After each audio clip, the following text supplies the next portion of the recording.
Hello, everyone. First of all, I would like to thank the organizers for giving me the opportunity to share our experience on drug-coated balloon in coronary intervention, where I'll be focusing on the data and the literature and our experience with some case-based discussions. So my name is Sandeep Basvarajaya. I'm a cardiologist in Heartland Hospital in Birmingham, in the United Kingdom.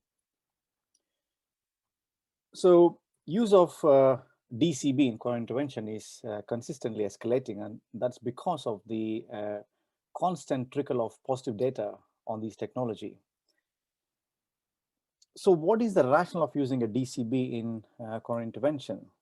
The rationale is that it maintains the original artery anatomy as compared to stents where it is caged because of the metal. And it also results in a homogeneous drug transfer, unlike stent where it's more like an island distribution, because the drug is uniformly coated on the balloon. It avoids chronic inflammation because there is no polymer, unlike stents. And the most important advantage is the reduced DAPT duration, because with the stents, you're committed for at least 6 months to a year, whereas with the DCB, you can just use it for a month, sometimes even less than that if patients are waiting for an urgent operation. Finally, better deliverability, especially for Magictouch, where we find that it is one of the best deliverable DCBs available, and we have not thrown any DCB because we could not deliver the balloon within 2 minutes of opening the from the packet. So these are the advantages of DCB over drug-eluting stents. So leaving nothing behind is exciting, and which is why we kind of invented the bioresorbable scaffolds, which obviously had some issues and hence had to be called off.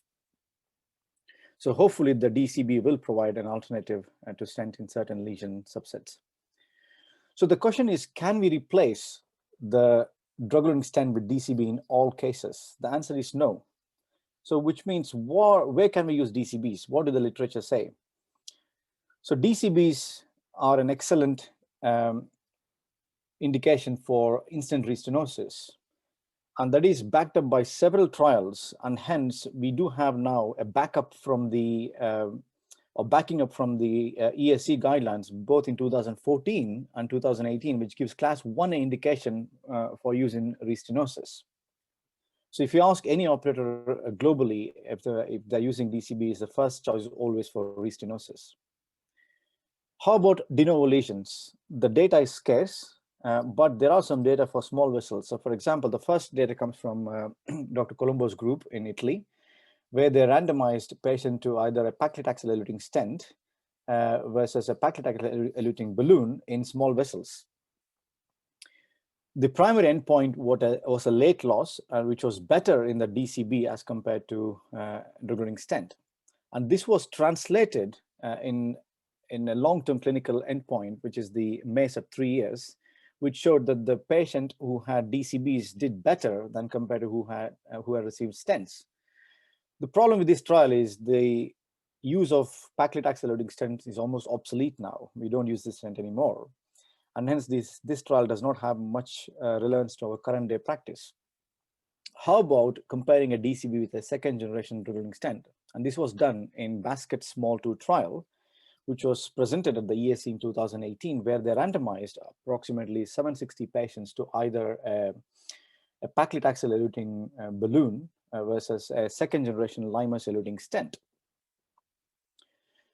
The follow-up, the 1 year MACE rate was similar between the two groups, which was quite exciting. And recently they have reported a 3-year data, which continues to show that the DCBs are non-inferior to stents in these small vessels. And maybe if we follow this for another 2 more years, maybe at 5 years, the curve will diverge in favor of a DCB, as we know that over time, the stents will restenose, especially in small vessels. So the current data for DCB exists for restenotic lesions and small vessel disease. How about larger vessels? Now, if you're using in proximal LAD left main, you have absolutely no data, and you're using this on your own, and obviously it is very difficult to justify if something does go wrong when you use a DCB in these lesions. In my practice, I use in large vessels, and it is in patients who can't take DAPT. So for example, someone who's awaiting an urgent cancer surgery, In those patients, I use in large vessels, but otherwise I still stick to stent in these vessels. So the DCB in my practice is for restenotic lesions, as mentioned, small vessel diffuse disease, important side branch osteum. So this is another indication which has not been mentioned anywhere. So if you're treating a bifurcation with a 001 Medina classification, and if you want to treat the side branch osteum only, it is very difficult to place a stent, especially lesions like this, because once you put a wire through it, it changes the angle and you can't deliver or place a stent right at the osteum. And this may compromise the main branch. Whereas DCBs, you can come way back into the main branch to ensure that the osteum is covered with the drug. And this especially applies to circumflex osteum for distal left main bifurcations, where you treat the circ osteum with a stent. There's an increased risk of restenosis because of the angulation of the hinge point. And once the restenosis develops, it's very difficult to treat. So in my practice for distal left main bifurcation, I tend to use DCB in the side branch, which is the circ osteum, and then treat the main branch with left main to LAD with a drug-eluting stent. And this is an excellent strategy for using a DCB and stent in the same lesion. Finally, issue with DAPT. So patients who have, can't take drug DAPT for bleeding issues, or if they're waiting for an urgent operation, especially cancer surgery, we can use DCBs. So coming to Magictouch, this is the first sirolimus eluting or coated balloon, which was CE marked in Europe in 2016. And this is obviously produced in India. And the technology essentially is that the limus is a extremely poor lipophilic, so which means the transferring of the drug into the vessel wall is very difficult, unlike paclitaxel, which is highly lipophilic.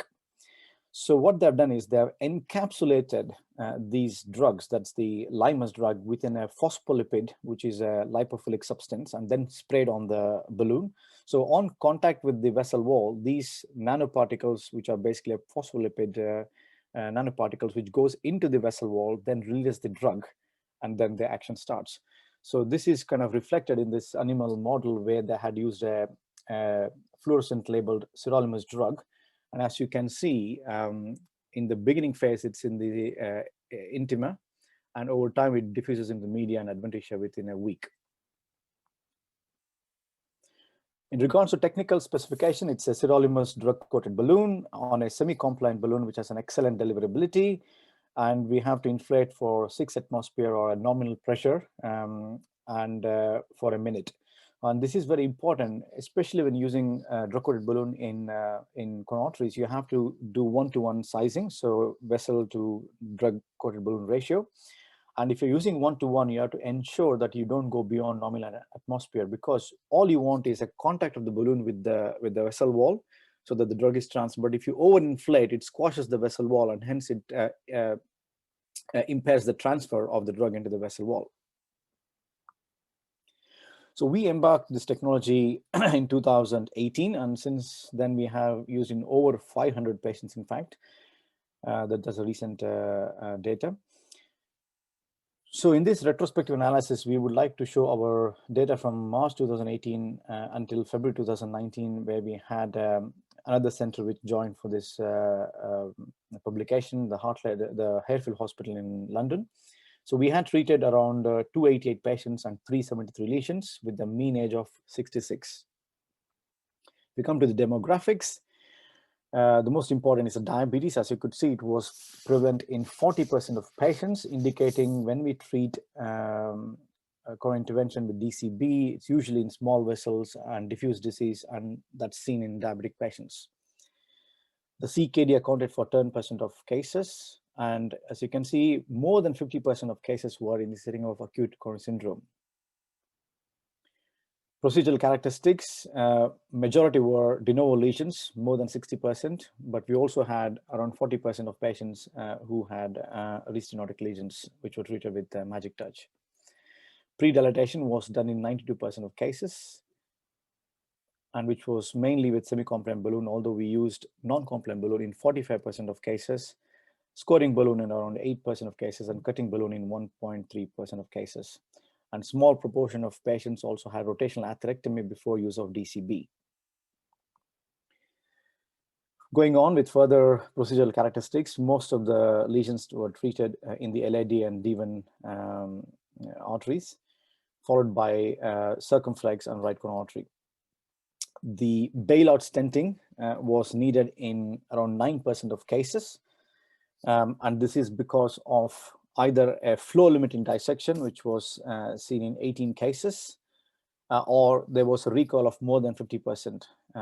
So these are our indications for bailout stenting. Either it has to be a flow limiting dissection, meaning type C or more, or if there's a recall of more than 50%. So the mean diameter of the DCB was 2.6 millimeter, indicating these were generally small vessels, and the mean length was 24 millimeter, indicating these were relatively long lesions. So the median follow-up was approximately a year, and all patients had a minimum of 6 months follow-up unless they died within that 6 months. The death was seen in 3.4% of cases, with cardiac death in 1.7% of cases, and a target vessel MI in 3.4% of cases. The TLR per lesion was 12%, and the overall MACE rate was 10%. We had no documented cases of acute vessel closure, i.e. within their hospital admission, anyone coming back with a occluded vessel post-DCB, we have not seen. If you look at the de novo lesion subsets, we had 186 patients and 233 lesions. Again, the mean diameter is small, 2.4, indicating these are small vessels, and the length is 25 millimeter, indicating these are long lesions. Again, the hard endpoints were very low, so the cardiac death was 1.7% with a target vessel MI of 2%. The TLR per lesion was 9%, and the overall MACE rate was 6%. And again, we had no case of acute vessel closure. This data has been published in the CCI last year, and it's available online. So in conclusion, our experience with Magictouch so far, we can conclude that we had the low rates of hard endpoints, that is cardiac death and MI, acceptable rates of TLR and MACE, especially in patients who have a complex anatomy. So for example, our patients had more than 60% of the lesions were small vessel de novo lesions, 40% of them had restenotic lesions, 40% diabetic patients, and more than 50% were in the setting of acute coronary syndrome. So considering the complexity of the group, we had an acceptable TLR and MACE rates. So results are encouraging, although we need long-term follow-up or long-term data, which is ongoing, and we'll be able to report this soon in the literature. Thank you very much for your attention.